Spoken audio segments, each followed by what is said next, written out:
የዛሬው ታሪካችን እንዲህ ይጀምራል። ልጁ ነገውን ሚስት ሊያገባ ሽር ጉድ ላይ ሳለ እናቱ ድንገት ከዚህ ዓለም በሞት ትለየዋለች። ታዲያ የሰርጉን ፕሮግራም ወደ ዓመት አዘዋወረው። የማይደርስ የለምና ያ ቀጠሮ ቀን ዓመቱን አክብሮ ብቅ አለ። ልጁም የሚፈልጋትን ሴት አገባ። ያ ጊዜ አባቱ በባዶ ቤት ብቻውን ሊቀሩ ተገደዱ። ምክንያቱም ባለቤታቸው ከሞተች በኋላ ከዚህ አንድ ልጃቸው ሌላ ማንም አልነበራቸውም። ልጁም ከአዲሷ ሚስቱ ጋር ኑሮውን ጀመረ። አንዳንድ ጊዜ ሚስቱን ይዟት አባቱን ሊጠይቅ ይመጣል። አንዳንዴ ደግሞ እሱ አባቱን ጠይቆ እስኪመለስ እሷ ቤተሰቦቿ ዘንድ ተጠብቀዋለች። ታዲያ ሚስቲቱ የሷን ቤተሰቦች ብቻ እንዲጠይቅ ታስገድደው ነበር። ታዲያ በዚህ መልኩ 5 ዓመታት ተቆጠሩ። በዚህ መካከል እነኚህ ምስኪን አባት በእርጅና ላይ በሽታ አዳከማቸው። የአባቱ ሁኔታ ያሳሰበው ልጅ አባቱን ቤት ሊወስዳቸውና ሙሉ እንክብካቤ እንዲደረግላቸው ሲጠይቃቸው የልጁ ሚስት ዘንድ ተቀባይነት የሌለው እንግዳ እንዳይሆኑ ስለሰጉ ጥያቄውን አልተቀበሉትም ነበር። ከዛም ለረጅም ጊዜ ልጃቸው ቶታ ለጥያቄው እጅ እንዲሰጡ አደረጋቸውና ልጃቸው ቤት ቀሪ ዘመናቸውን ሊያጠናቅቁ ብቅ አሉ። ያ ጊዜ ታዲያ የልጃቸው ሚስት ደስታ ራቃት። 2 አይነት ምግብ ማብሰል ጀመረች። ለሽማግሌው በግዴለሽነት ትሰራና ታቀርብላቸው ነበር። አባት ምግብ ብቻቸውን መብላት ቢከብዳቸውም እንኳን ከልጃቸውና ከልጅ ልጃቸው ጋር አብረው መብላትን አትፈቅድላቸውም ነበር። የሚስቱና የአባቱ ሁኔታ ትዕንግርት የሆነበት ልጅ በሁለቱም ማዕበላት ውስጥ ሆኖ ይናወጥ ጀመር። ከአባቴ ልሁን ወይንስ ከሚስቴ? ታዲያ በዚህን ጊዜ ሚስት አንድ ሐሳብ ሰነዘረች። ለምን ሚስት አናመጣላቸውም? እሳቸውንም ትንከባከባቸዋለች፣ እኛም እንገላገላለን አለች። ልጁን በዚህ እድሜያቸው አግብተው መኖር እንደማይችሉ ስላመነ አንድ አማራጭ ፊቱ ላይ ድቅና አለለት።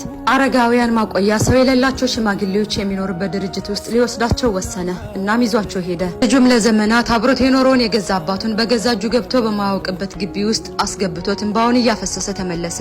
አባቱን እዛ ግቢ ውስጥ ካስገባቸው በኋላ በሳምንት ሊጠይቃቸው ወደ ግቢ ሲገባ አባት በብጣሽ ወረቀት መልእክት አስቀምጠውለት ከዚህ ዓለም በሞት ተለይተዋል። መልእክቱም እንዲህ ይል ነበር: ውዱ ልጄ፣ ካሳለፍኳቸው ምርጥ ጊዜያት ሁሉ ደስ የሚለኝ ድሮ ከስራ ስገባ አንተ ያለህበት ክፍል ገብቼ ላንተ መጫወቻዎችንና ጣፋጭ ነገሮች ስሰጥህ ነበር። ልጄ፣ ካሳለፍኳቸው ምርጥ ጊዜያት ሁሉ ደስ የሚለኝ ዋና ላለማምድህ ገንዳ ውስጥ አንተን ተሸክሜ የምዋኝበት ጊዜ ነበር። ውዱ ልጄ፣ ካሳለፍኳቸው ምርጥ ጊዜያት ሁሉ ደስ የሚለኝ አንተ ሕፃን እያለህ ቢሮ ይዤ ስሄድ አንተ ቢሮ ውስጥ የሚጠቅሙኝን ወረቀቶች ስትቀዳደድብኝና በፍቅር ፈገግ እያልኩኝ የምመለከትህ ጊዜ ነበር። ልጄ፣ በህይወት ካሳለፍኳቸው ምርጥ ጊዜያት ሁሉ ደስ የሚለኝ ላንተ የምትፈልገውን ሁሉ ልብስ ስገዛ በኪሴ ያለውን ብር በአጠቃላይ ሳወጣና አንተ አምሮብህ እኔ ደግሞ የተቀደደ ልብስ ስለብስ ነበር። ልጄ፣ አሁን እኔ አንተን አልወቅስህም፣ ነገር ግን በእንባ ተሞልቼ ይህንን የምጽፍልህ የኔ መጨረሻ እንዲህ ይሆናል ብዬ አስቤ ስለማላውቅ ነው። የህይወቴ መጨረሻ ባንተ እቅፍ እንዲሆን ነበር ምኞቴ፣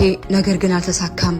ውዱ አባትህ ይላል። ልጁ ማንበብ እንደጨረሰ እንባውን እያፈሰሰ ጸጸቱን ተሸክሞ ወጣ። አህባቢ ፊላህ፣ ምን ለማለት ፈልጌ ነው? በህይወት እስካላችሁ ድረስ አባታችሁን እናታችሁን እያገለገላችሁ ኑሩ። ከዳሊክ አባቶቻችሁ እናቶቻችሁ በህይወት እስካሉ ድረስ መተኪያ የሌላቸው እንቁ ናቸው። ስለዚህ በማንም እንዳትተኳቸው አደራ።